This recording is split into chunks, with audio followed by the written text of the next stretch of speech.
पार्थ पवारांच्या कंपनीवर जमीन घोटाळ्याचे आरोप. पत्रकार प्रश्न विचारण्यासाठी अजित पवारांकडे गेले असता अजित पवार निघून गेले. 1800 कोटींची जमीन 300 कोटींमध्ये खरेदी केल्याचा गंभीर आरोप.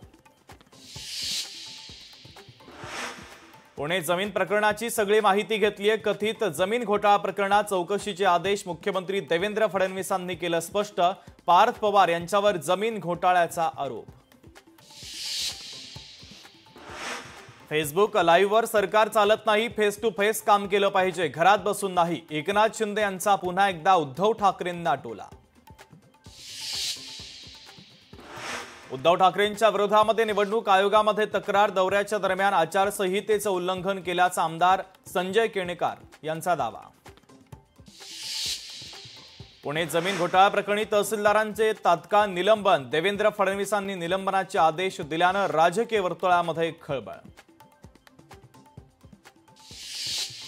काटोल नरखेड विधानसभेत हजारो मतांची चोरी. भाजपच्या दबावातून निवडणूक आयोगाचं मतचोरीकडे दुर्लक्ष.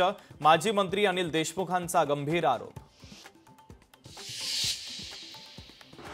कोल्हापूरमध्ये ऊस दराच्या मागणीसाठी शेतकरी संघटना आक्रमक. साखर सहसंचालकांना शनिवारपर्यंतचा दिला अल्टिमेटम. भारतीय राजकारणाशी काहीही संबंध नाही, मी कधीही भारतात गेलेली नाही. राहुल गांधींनी फोटो दाखवलेल्या ब्राझिलियन मॉडेलची प्रतिक्रिया.